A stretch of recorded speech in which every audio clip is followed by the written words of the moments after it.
Have you tried multiple diets and still haven't been able to lose fat effectively? Are you tired of seeing temporary results or feeling like you can never maintain weight loss? I get you, and today I'm going to reveal the #1 diet for real and lasting fat loss. And the best part, it doesn't involve cutting out the foods you love, but rather increasing your intake of something that will speed up your fat loss and transform your body. Stay with me because, at the end, I'll share a transformative product that will help you achieve the results you've always wanted, no more frustration, and the solution that truly works. The #1 diet to lose fat? I think I found it.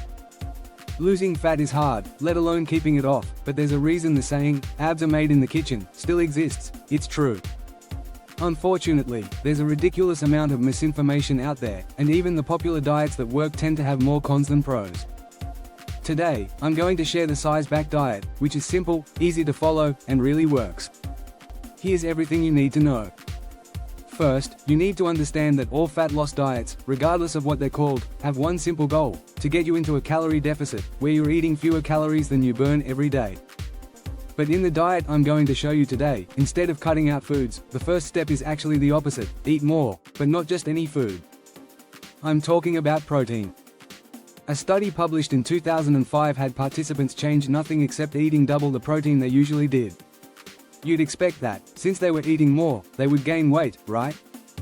Well, here's what actually happened. After increasing their protein intake, the participants ended up consuming 440 fewer calories per day without realizing it, and after sticking to the high-protein diet for 12 weeks, they lost almost 10 pounds of fat. Now, why did this happen? Part of it is because protein is extremely filling. Try eating 400 calories of chicken breast compared to a bowl of cereal, and you'll be surprised at how much longer you stay full. But the real power of protein is that when you're in a calorie deficit, your body can choose to burn either fat or muscle for energy.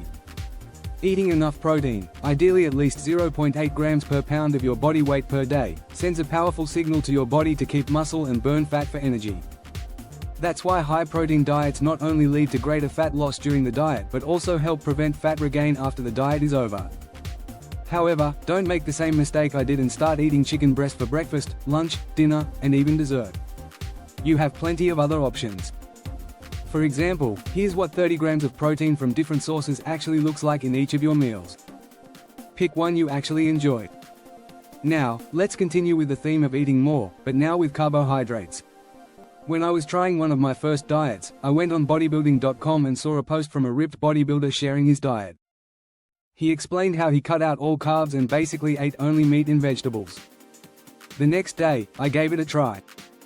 I cut out bread, rice, sweets, even ketchup, anything that had any form of carbs. By the third day of this, I felt terrible, super low energy, and my gym performance was awful. After about a week, I did lose about 5 pounds, but I was confused because I didn't look or feel any better. Here's why: when you cut out carbs, you initially lose a ton of weight, but this happens because carbs pour water into your muscles. Therefore, almost all the initial weight loss is from water, not fat. The reason cutting carbs often makes you feel bad is because they're your main source of energy, especially during high-intensity exercise. Eventually, your body adapts and learns to use other sources for energy, but research is clear: as long as you're in a calorie deficit and eating enough protein, you'll lose fat regardless of whether you're eating a lot of carbs or none at all. Personally, I'm half Filipino, and I grew up eating rice with almost every meal, so cutting it out completely didn't make any sense.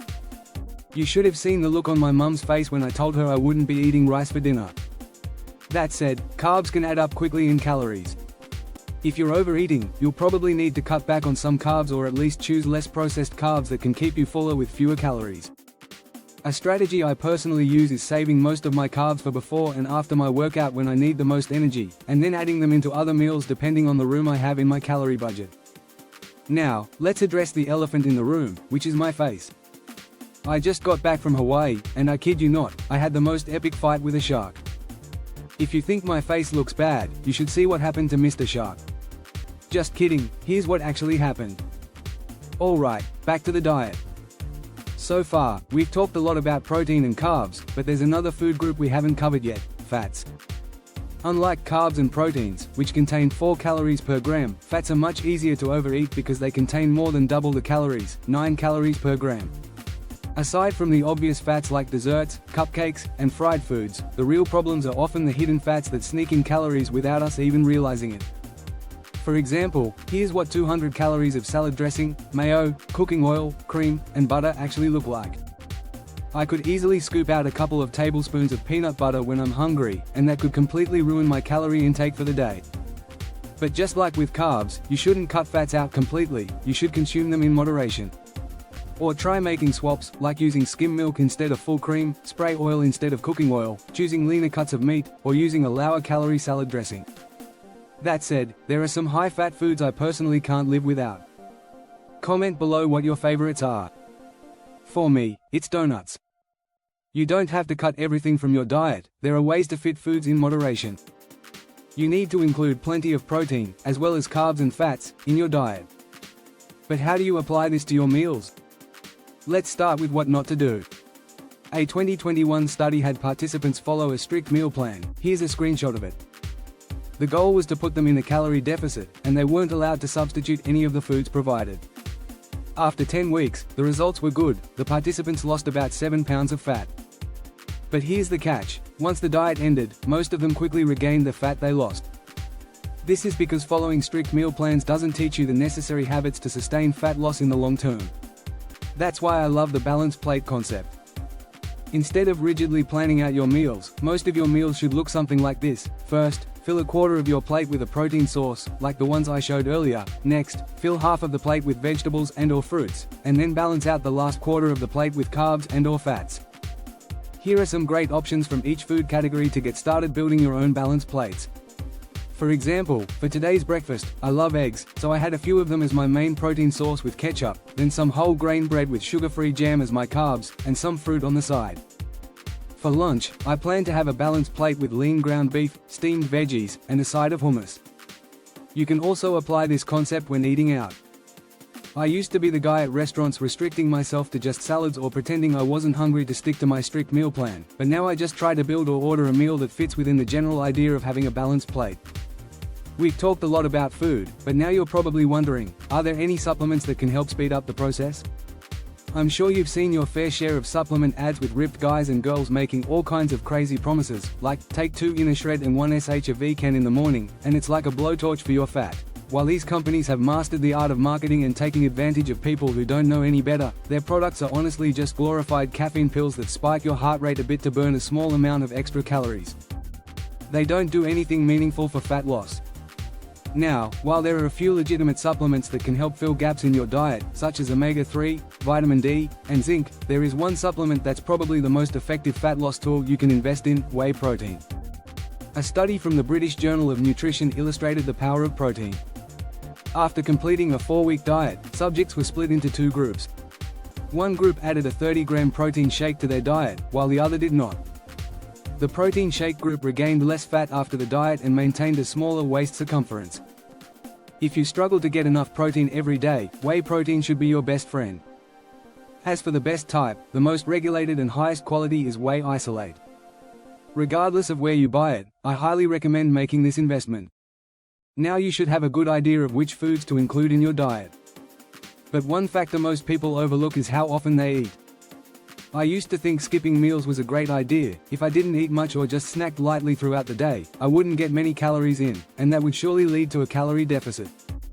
But this quickly became a nasty cycle. I'd end up feeling terrible by the end of the day, and as soon as I finally ate something, my stomach felt like a bottomless pit that never got satisfied. You should generally avoid getting to the point where you feel dizzy, have low blood sugar, and want to eat everything in sight. There's a popular diet called intermittent fasting, where you don't eat your first meal until around 12 p.m. and don't eat anything past 8 p.m. I've used this in the past, and it worked well for me, not because it's magic, but because it makes sticking to a calorie deficit easier by fitting all your meals into a smaller time window. Nowadays, I prefer a more regular eating schedule with at least 3 to 4 main meals spaced about 3 to 4 hours apart, and then 1 or 2 snacks, usually fruit, between meals when I'm hungriest. Just keep in mind that your body will need time to adjust if you change your eating schedule, but if done correctly, you should feel improved and consistent energy levels throughout the day. Speaking of when you eat, did you know where you eat also matters? A 2021 study analyzed the food environments of over 8,000 households and found that one of the strongest predictors of being overweight was eating meals in front of a TV. Additionally, some interesting studies have shown that slowing down your meal by taking more bites, using chopsticks, or eating with smaller utensils can have a powerful effect on reducing hunger and potentially boosting fat loss. While it's okay to eat popcorn while watching a movie or watch my YouTube videos during lunch breaks, it's not a great habit to eat every single meal in front of the screen. The strategies I've shared should help you get into a calorie deficit, but I want to make an important point: don't expect to change your diet overnight. Small, consistent changes will lead to more sustainable results. Try to lose even just half a pound of fat each week, consistently, rather than losing a pound or two one week and then gaining it all back again on other weeks. And remember, you will mess up at some point. Maybe you'll binge a little too much one night or have a cheat meal, and that's okay. One meal won't ruin your progress. If you find yourself cheating on your diet too often, it's often a sign that you need to make it more enjoyable. For example, I can't stand canned tuna. It's high in protein and low in calories, but I don't like it.